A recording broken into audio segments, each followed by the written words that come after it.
पिछले एपिसोड में आपने देखा गोल्डन ईपू रेड क्रिमिनल को किडनैप करके आडम को कॉल लगवाता है और उसे गांव के बाहर बुलाता है। अब आगे वही। अच्छा ईपू, तो तू अभी जिंदा है और तू भेष बदल के आया है। साला तू बच कैसे गया? बाबू मोसाई बुद्धू समझा है क्या? तूने जिसे मारा वो मेरा डुप्लीकेट था। ठीक है ईपू, मैंने भी तावड़े को जिंदा छोड़ दिया था, तो अब तू भी रेड क्रिमिनल को जाने दे। तेरी दुश्मनी मेरे से है। नहीं छोड़ूंगा बाबू मोसाई, मेरी मर्जी। तूने मेरे डुप्लीकेट को जिस कुर्सी पे मारा था, मैं तेरे लिए वही कुर्सी लाया हुआ और मैं भी तुझे वैसे ही मारूंगा जैसे तूने मेरे डुप्लीकेट को मारा था, तो भी मेरे मन को शांति मिलेगी। ठीक है, अगर तुम चाहते हो कि तुम्हारी ये इच्छा पूरी हो तो क्रिमिनल को छोड़ दो। बाबू मोसाई नहीं छोड़ा तो क्या कर लेगा? तो तुम्हारी ख्वाहिश कभी पूरी नहीं होगी, क्योंकि सामने से ट्रेन आ रही है और अगर तुमने रेड क्रिमिनल को नहीं छोड़ा तो मैं यहाँ से नहीं हिलूंगा और सामने से ट्रेन आ रही है, वो मुझे उड़ा देगी। बाबू मोसाई छोड़ दो रेड क्रिमिनल को, वरना ये मेरी ख्वाहिश पूरी नहीं होने देगा। मैं डाकू को अपने हाथों से मारना चाहता हूँ।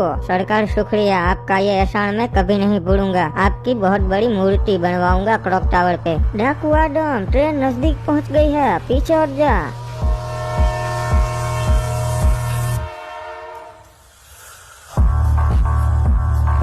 बाबू मोसाई ये डाकू आडम तो चकमा देकर भाग गया। पक्का ये ट्रेन में सड़ गया है। मुझे जल्दी से ट्रेन का पीछा करना पड़ेगा। इंस्पेक्टर को क्या लगा ट्रेन मुझे उड़ा देगी? गलत। आडम डाकू ट्रेन उड़ाता है, ट्रेन आडम डाकू को नहीं। जैसे ही ट्रेन मेरे नजदीक आई, मैं 2 कदम पीछे हटकर चलती हुई ट्रेन पर चढ़ गया और वहाँ से भाग निकला। अरे डीजीपी सर, इंस्पेक्टर ईपू हाथ धो के आडम डाकू के पीछे पड़ा है और गलत तरीके अपना रहा है आडम डाकू का गेम बजाने के। रे रुक पांडे, अभी इंस्पेक्टर गोल्डन ईपू को बताता सू।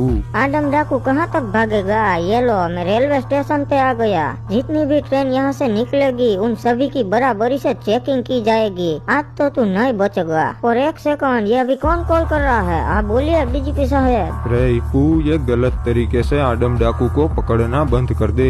नहीं डीजीपी साहब, उसने जिस तरीके से मुझे फंसाया था, मैं भी उसी तरीके से उसे फंसा रहा हूँ। रे तो फिर ईपू, पुलिस में और डाकू में फर्क क्या रह जाएगा? चल अब उसे छोड़ दे और थाने वापस आ जा, ये हमारा ऑर्डर से।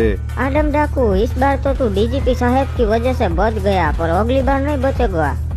ओए शेख साहब, बताइए मैं आपकी कैसे मदद कर सकता हूँ? अरे भाईजान, आदमपुर का एक ऑफिसर हमारे दोस्त के रास्ते का कांटा बन रहा है, तो वहाँ का डीजीपी तुम्हारी दोस्त होती तो उसे बोलकर उस ऑफिसर का ट्रांसफर कहीं और करवा दो। और ठीक है शेख साहब, आपका काम हो जाएगा। रे बोलिए बोलिए सेठी साहेब, हमको कैसे याद कियो?